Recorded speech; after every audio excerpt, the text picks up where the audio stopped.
이자납이 안 되면 연락이 오죠. 뭐 연체됐습니다. 빨리 뭐 하십시오. 뭐 하십시오. 이럴 때 저는 의뢰인한테 이런 말을 해요. 그냥 채권자분들한테 내가 너무 힘들어가지고 개인회생 한다고 말씀을 하십시오. 그 이유는 두 가지입니다.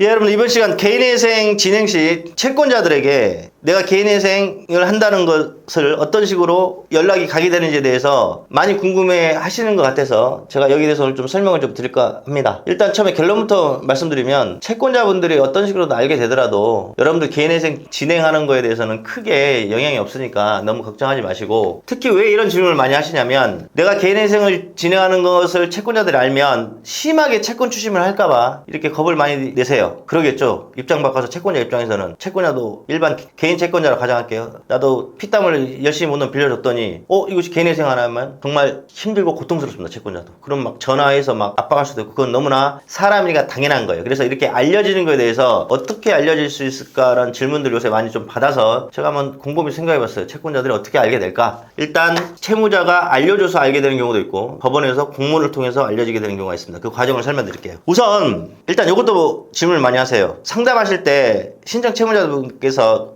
내가 개인회생 하는 걸 채권자한테 알려줘야 할까요? 라는 질문을 많이 하시거든요. 근데 이 질문에는 여러분들 법적으로 내가 개인회생을 한다는 걸 채권자에게 알릴 의무는 존재하지 않습니다. 안 알려주셔도 돼요. 법적으로는. 다만 인간관계상 내 가까운 지인이라면 내가 힘들어서 이렇게 개인회생을 해? 아니면 말 안 해? 이거는 본인이 선택하는 인간관계상 본인의 삶의 가치의 기준으로 이거는 선택하시면 되고요.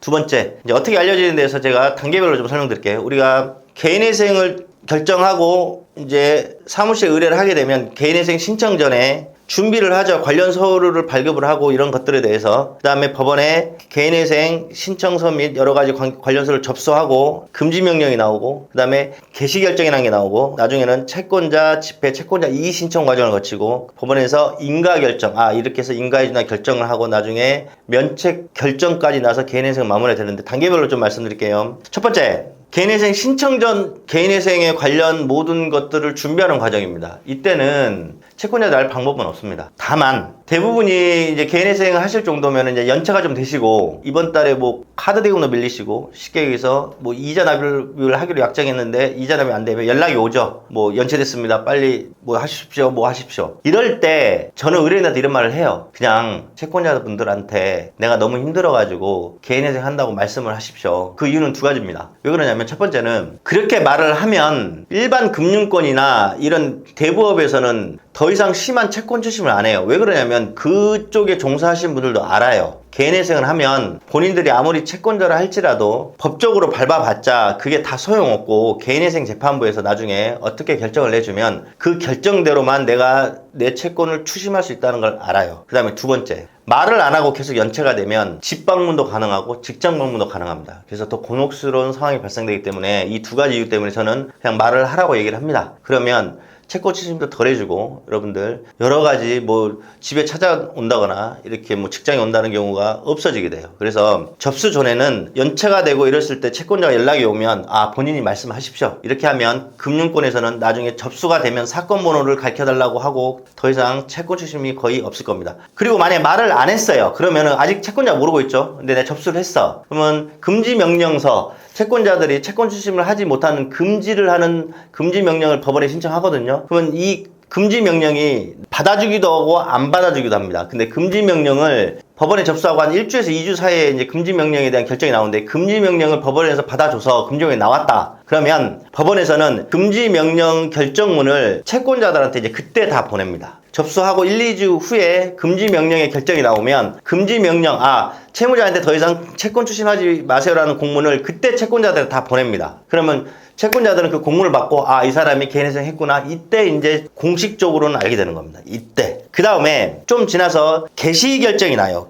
개시결정. 그러면 개시결정문은 여러분들 공문에 이런 것들이 기재되어 있거든요. 개인회생 신청 채무자의 개인정보, 뭐 이름, 뭐 주민등록번호, 주소 등등이 기재가 되어 있고요. 그 다음에 신청 채무자가 그 채권자한테 내가 얼마 채무가 있고 이자가 얼마짜리 내가 채무가 있습니다. 이 채무 액수 및 그 다음에 어떤 채권자가 있는지 이 채권자 목록도 채권자들한테 개시결정문 안에 일단 기입이 되고요. 그 다음에 채무자가 어떤 식으로 변제 계획안, 그러니까 변제 계획하겠다는 내용도 거기에 덧붙이고요. 그 다음에 채권자들은 이의가 있으면 언제까지 이의 신청을 하고 채권자 집행은 언제 있습니다라는 그 내용을 붙여서 개시결정이 나면 그 개시결정문을 그때 또 채권자한테 한 번 더 보냅니다. 이때 이제 명확하게 채권자들은 알게 되죠. 아, 이 사람이 전체 채무가 어느 정도 되는데 나의 채무는 얼마로 이 사람이 법원에 이제 접수를 했고 변제 계획안에 따라서 몇 퍼센트 어떤 식으로 갚았는지에 대해서 그때 정확하게 보게 됩니다. 이때 개시결정 때 이때 공문이 한번 나가고 그 다음에 이제 인가라는 결정을 하거든요. 이때 변제 계획 인가는 법원이 신청 채무자가 월 얼마씩 뭐 3년 36개월이면 36개월, 뭐